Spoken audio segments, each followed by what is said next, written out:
Hello बच्चों, कैसे हैं आप। उम्मीद करती हूँ आप बढ़िया और एकदम मज़े में होंगे।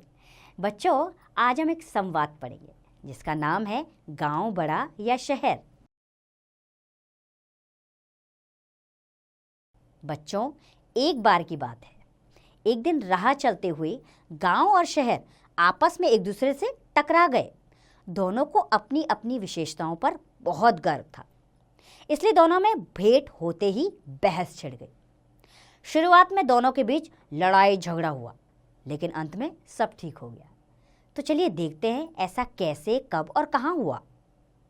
गांव ने कहा, कहो भाई शहर, बहुत सीना तानकर चल रहे हो, क्या बात है। शहर ने कहा, तो क्या, अपनी शेगी बगाड़ने में तुम मेरे बराबर हो जाओगे। तुम्हें क्या पता भी है कि शहर में रहने वालों का जीवन कितना सुखमय है, सुविधा संपन्न और आमोद प्रमोद से पूर्ण होता है। गांव को अब गांव वाले भी नहीं पूछते, सब मेरी ओर भाग रहे हैं। गांव को बहुत बुरा लगा। वो बोला, लगता है तुम पूर्वाग्रह से ग्रसित हो। पूर्वाग्रह यानी कि तुम्हें कुछ ज्यादा ही आभास हो गया है किसी चीज का। भाई, तुम तो जानते ही हो कि भारत गांवों का देश है। अब यह भी जान लो कि गांव अब पहले के गांव नहीं रहे, इनका रूप बड़ी तेजी से बदल रहा है। गांव के निवासियों की जीवन शैली में परिवर्तन आ रहा है। जीवन शैली यानी जीवन जीने का ढंग। शहर ने कहा, अरे भाई, क्यों अपने मुंह मियाँ मिट्ठू बन रहे हो। शहर के लोग कभी कभी गांव जाते हैं, उनसे मुझे तुम्हारे बारे में जानकारी मिलती रहती है। ऐसी क्या नई बात हो गई जो शान बघार रहे हो। गांव ने कहा, मेरी कुछ बातें तो सब जानते हैं, जैसे खुली धूप, साफ हवा, आसपास के लहलाते खेतों और बाग बगीचों की हरियाली अनायास ही सबके मन को आकृष्ट कर लेती है। मानते हो, अनायास का अर्थ होता है बच्चों अचानक ही, और आकृष्ट मतलब अपनी ओर खींचना।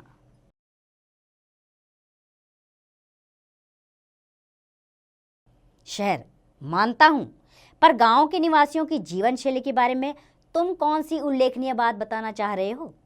तुम्हारे यहाँ शौचालय और स्नान घर की व्यवस्था तो है ही नहीं। व्यवस्था का अर्थ होता है बच्चों प्रबंध।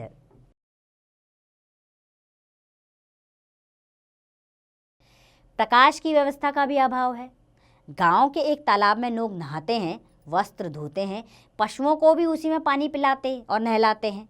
वे आसपास के स्थान को भी गंदा करते हैं। प्रदूषण केवल धुआं या धूल से नहीं होता, बल्कि गंदे स्थान, गंदी वस्तुओं और गंदे जल से भी होता है। तुम्हारे तालाब का तो यह हाल है कि उसमें नहाने से लोगों के शरीर में खुजली पैदा हो जाती है। गांव बोला, कुछ सीमा तक तुम्हारी बात तो सही हो सकती है, किंतु इसके कुछ विशेष कारण हैं। पहले गांव में आबादी कम थी, तब तालाब का पानी इतना गंदा नहीं होता था।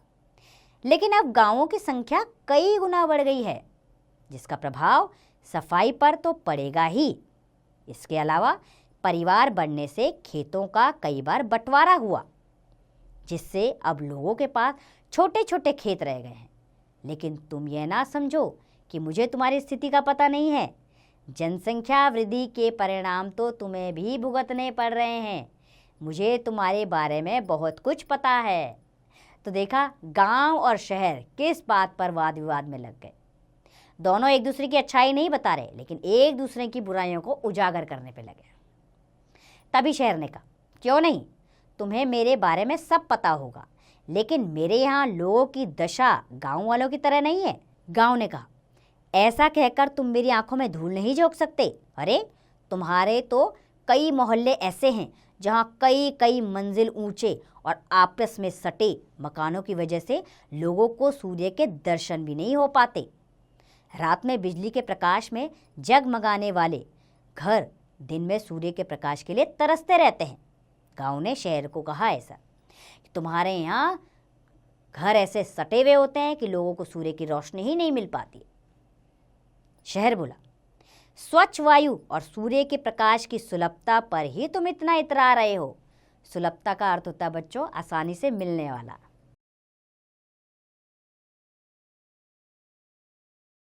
जरा अपने चारों ओर पड़े हुए कूड़े के ढेर को तो देख लो, एक बार अपनी गलियों के दर्शन तो कर लो। गांव ने कहा, कूड़े के ढेर हट रहे हैं और गलियां भी पक्की हो रही हैं। खुली धूप और हवा ये गांव की सबसे बड़ी नियामतें हैं। नियामतें के मतलब है सबसे बड़ी उपलब्धि। शरीर और मन को स्वस्थ रखने के लिए सूर्य का प्रकाश, स्वच्छ हवा और पड़ोस में हरा भरा वातावरण कितना आवश्यक है, यह तो तुम भी जानते होंगे। ग्रामवासियों को बड़ी सुलभता के साथ पौष्टिक आहार के आवश्यक पदार्थ शुद्ध और सस्ते दामों में प्राप्त हो जाते हैं। उत्तम स्वास्थ्य के लिए पौष्टिक आहार की आवश्यकता से तुम सहमत ही होंगे। गांव ने कहा कि हमारे यहाँ शुद्ध हवा, शुद्ध वातावरण है और पौष्टिक आहार बड़े अच्छे दाम में, कम दाम में मिल जाते हैं। दूध पर्याप्त मात्रा में है। इस पर शहर बोला, किन पदार्थों की सुलभता की बात कर रहे हो तुम? गांव, दूध, दही, घी, हरी सब्जी, फल, खाने का शुद्ध तेल, गुड़, ईख, दाल, अनाज, ये ही तो पौष्टिक आहार के आधार है। मेरे किसान इनका उत्पादन करते हैं, इसलिए ये वस्तुएं गांव में सरलता से और शुद्ध रूप में मिल जाती हैं। तो गांव ने बताया कि मेरे यहाँ कितनी सारी चीज़ों का उत्पादन होता है जिससे पूरा विश्व पेट भरता है। शहर बोला, तो कौन सी बड़ी बात हुई? मेरे यहाँ भी अनाज मंडी और अन्य वस्तुओं के बाजार हैं जहाँ से सभी प्रकार की आवश्यक वस्तुएं खरीदी जा सकती हैं। स्कूल, कॉलेज, सिनेमा, अस्पताल आदि के होने से लोगों को मेरी शरण लेनी पड़ती है। मेरे कल कारखानों और मिलों में गांव के लोगों को काम मिलता है। अब शहर भी सीना चौड़ा करके बोला कि मेरे यहाँ गांव के लोग काम करने आते हैं। हमारे यहाँ भी अनाज की मंडियाँ हैं, वस्तुओं के भंडार हैं, कारखाने हैं जहाँ लोगों को रोजगार भी मिलता है और सामान भी मिलता है। गांव, देखो भाई, तुम्हारे बाजार के खाद्यान्नों में मिलावट होती है। मेरे यहाँ खेती और बागवानी होने से अनाज, फल, सब्जी आदि शुद्ध वस्तुएं आसानी से मिल जाती हैं। कृषि के साथ, बच्चों, कृषि का अर्थ होता है खेती। कृषि के साथ गांव के लोग पशुपालन भी करते हैं, यानी लोग कृषि तो करते ही हैं, साथ में पशुओं को भी पालते हैं। पशुपालन से एक विशेष लाभ यह है कि लोगों को शुद्ध दूध, दही और घी सरलता से प्राप्त हो जाता है। और शिक्षा के लिए गांव शहरों पर निर्भर जरूर हैं, पर यह तो उनकी गुणग्राहिकता है। रही तुम्हारे कारखानों और मिलों में कार्य करने की बात, तो यह मत भूलो कि तुम्हारे कपड़ा मिल, दाल मिल, गन्ना मिल सब मेरे यहाँ से लाए कच्चे माल से ही चल रहे हैं। गांव ने कहा, तुम हमें कम ना समझो, हमारे यहाँ शुद्ध चीज़ें मिलती हैं और जो तुम्हारे कारखाने चल रहे हैं वो हमारे यहाँ के लाए हुए कच्चे माल से चलते हैं। तभी शहर बोला, यह तो तुम अपने बारे में वही पुरानी रटी रटाई बातें दोहरा रहे हो। अरे, दूध मिलता है गांव वालों को, शहर में तो खरीदने पर मिल भी जाएगा, गांव में तो खरीदने पर भी नहीं मिलता। हाँ, कच्चे माल वाली बात मैं मानता हूँ। गांव ने कहा, भैया, फालतू दूध तो शहर भेज दिया जाता है, इसके लिए तो तुम्हें धन्यवाद देना चाहिए। देखो भाई, अब गांवों का रूप बदलता जा रहा है। स्वतंत्रता प्राप्ति के बाद से गांवों और शहरों को आपस में जोड़ने के लिए पक्की सड़कों का निर्माण हो रहा है। शिक्षा और स्वास्थ्य रक्षा की सुविधाओं के प्रसार के लिए गांव-गांव में स्कूल या अनौपचारिक शिक्षा केंद्र और थोड़ी थोड़ी दूर पर अस्पताल खोले गए हैं। विद्युतीकरण का कार्य भी तेजी से चल रहा है। विद्युतीकरण का अर्थ होता है बच्चों, बिजलीकरण।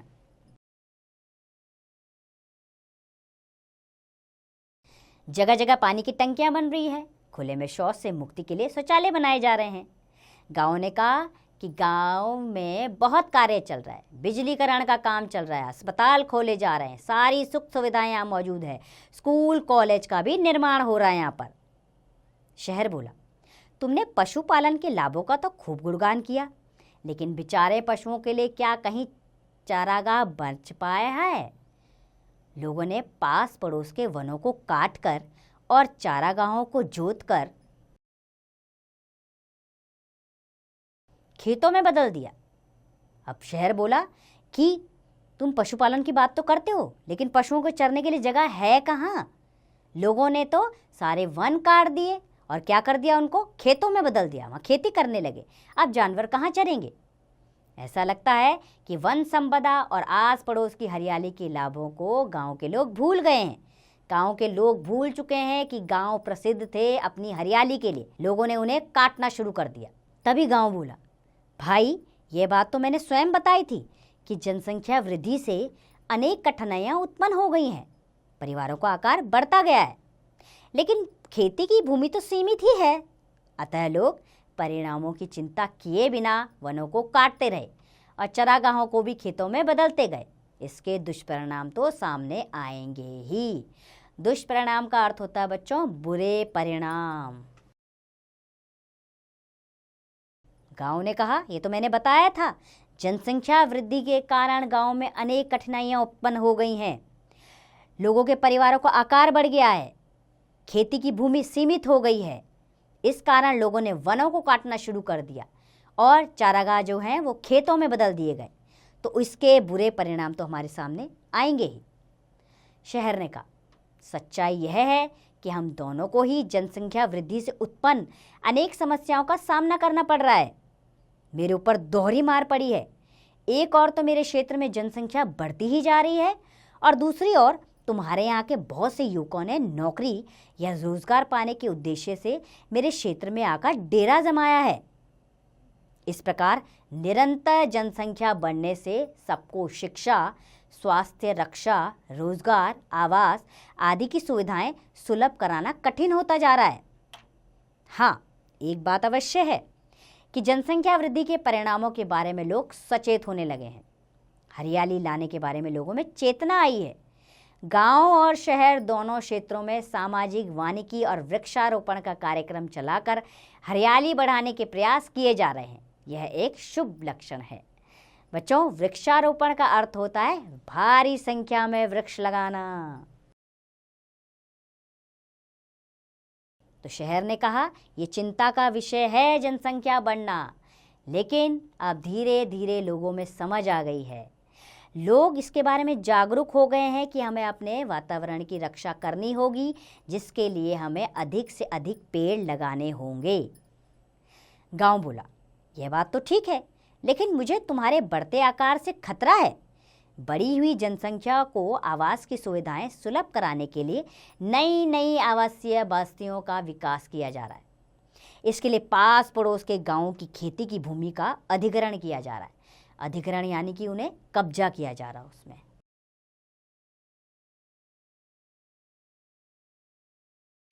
फलतः कृषि की भूमि में कमी होती जा रही है। यदि कृषि की भूमि कम होती गई तो अन्न और सब्जी के उत्पादन पर बुरा असर पड़ेगा। गांव ने कहा, धीरे धीरे खेती की भूमि कम होती जा रही है। इससे अन्न की कमी हो जाएगी, सब्जी की कमी हो जाएगी। शहर, परिवार चाहे शहर में रहें या गांव में, लोगों को समझदारी से काम करना होगा। यदि परिवार का आकार छोटा होगा तो सभी सदस्यों को भोजन, आवास, शिक्षा, स्वास्थ्य, मनोरंजन आदि की उचित सुविधाएं प्राप्त कराना सरल होगा। मेरे बढ़ते आकार के बारे में तुम्हारी बात अवश्य सही है। बढ़ती आबादी के अतिरिक्त कुछ और कारण भी मेरा आकार बढ़ने में सहायक है। कारखानों की स्थापना, नए कार्यालय, स्कूल, कॉलेज, अस्पताल आदि खोलने के लिए भी अतिरिक्त भूमि की आवश्यकता होती है। परंतु मेरे क्षेत्र में बने सामान का लाभ गांव और शहर दोनों जगहों के लोग उठाते हैं। शहर ने कहा कि मेरे यहाँ के बने हुए सामान का लाभ सारे लोग उठाते हैं, चाहे वो गांव में रहते हो या शहर में। गांव बोला, हाँ, सच तो यह है कि लोगों को जीवन की आवश्यक वस्तुओं को सुलभ कराने में हम दोनों का योगदान रहता है। मैं अनाज, फल, दूध, घी, लकड़ी आदि देता हूँ और तुम हर दिन काम में आने वाली वस्तुओं की पूर्ति करते हो। इस प्रकार हम दोनों एक दूसरे के सहयोगी हैं, पूरक हैं, यानी हम दोनों एक दूसरे को पूरा करते हैं। हमारे बिना किसी का गुजारा नहीं है, न गांव के बिना कोई रह सकता है न शहर के बिना। हमारे निरंतर विकास से अलग अलग गांवों और शहरों का ही नहीं बल्कि संपूर्ण भारत का स्वरूप बदलता जा रहा है। संपूर्ण का अर्थ है बच्चों पूरा भारत,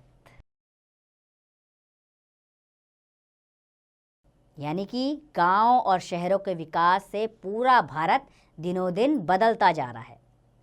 शहर बोला, कुछ भी हो, गांव के लोग अब भी पिछड़े हुए ना, न उनके पास विचार हैं और ना ही उन्नति की नई योजनाएं। उन्नति का अर्थ होता है तरक्की। शहर बोला, गांव के लोग अभी भी पिछड़े हुए हैं, उनके पास कोई विचार नहीं है उन्नति करने के लिए। गांव बोला, अरे भाई, देश को एक से बढ़कर एक कवि, लेखक, कलाकार, सामाजिक नेता, देशभक्त व समाज सेवक गांव ने ही दिए हैं। गांव के लोग, नर्तक और लोक गायक भारत की संस्कृति की पताका विदेशों में फहरा रहे हैं। पताका का अर्थ होता है बच्चों झंडा, यानी भारत का ध्वज कौन ऊपर किए हुए हैं? गांव के लोग। और तुम हो कि गांव को पिछड़ा हुआ कहते हो? तुम्हारे ये गगनचुंबी भवन, गगनचुंबी होता है आसमान को छूने वाले, ये गगनचुंबी भवन उन्हीं के अनपढ़ हाथों से बनाए गए हैं। गांव ने कहा, ये शहरों में ऊंची ऊंची इमारतें कौन बना रहा है? गांव के लोग बना रहे हैं, उनके हाथों ने बनाए हैं। ये खदानों से खनिज संपदा उन्होंने ही निकाली है। तुम्हारे कल कारखाने उन्हीं के बलबूते चल रहे हैं। तुम्हारी सड़कों पर बसें भी वही चला रहे हैं। पुलिस और सेना उन्हीं के बल पर देश की आंतरिक और बाह्य सुरक्षा की बागडोर संभाले हुए है। ना भाई, ना इतने कृतज्ञ ना बनो, यानी कि इतने किसी के परोपकार को गलत ना समझो। वैसे दशा गांवों की भी सुधर रही है, इससे हम दोनों के बीच का अंतर घटता जा रहा है। गांव ने कहा कि आप गांव को बिल्कुल किनारे नहीं कर सकते। शहरों में जो भी काम हो रहे हैं गांव से आने वाले लोग ही करते हैं। शहर ने कहा, सच्चाई तो यह है कि बहुत समय पहले मैं भी एक छोटा सा गांव था। धीरे धीरे बढ़ने से आज मेरा यह रूप बन गया है। हम दोनों की प्रगति से ही राष्ट्रीय विकास का मार्ग प्रशस्त होगा, यानी हमारा राष्ट्रीय विकास का मार्ग आगे बढ़ेगा। मेरी उन्नति तुम्हारी उन्नति से जुड़ी हुई है, वैसे भी तुम मेरे बड़े भाई हो। शहर ने गांव को कहा कि तुम मेरे बड़े भाई हो, तुम्हारी उन्नति होगी तभी मेरी उन्नति संभव है। इस पर गांव बोला, यह हुई ना बात भैया, अब दोनों सदा एक दूसरे के पूरक रहे हैं। मेरी परिश्रमशीलता बनी रहे तथा तुम्हारी कार्य कुशलता और वैज्ञानिक दृष्टि, तुम भी बने रहो और मैं भी बना रहूं। जियो और जीने दो, यही तो समाजवाद है। सर्वो भवन्तु सुखिनः। अच्छा भाई, मैं तो चला खेतों की सैर करने और तुम संभालो अपने कारखानों को। बस एक अंतिम प्रार्थना है कि पश्चिम की चटक मटक की नकल में भटक मत जाना और प्रगति की चकाचौंध में मुझे भूल मत जाना। याद रखना कि भारत की आत्मा गांव में ही निवास करती है। तो देखा बच्चों, आपने गांव और शहर की मीठी सी नोक-झोंक। दोनों एक दूसरे के पूरक हैं, लेकिन शुरुआत में मानने को तैयार नहीं थे। लेकिन अंत में उन्हें पता लगा कि एक दूसरे के बिना उनका जीवन संभव नहीं है। भारत को गांवों की भी ज़रूरत है और शहरों की भी।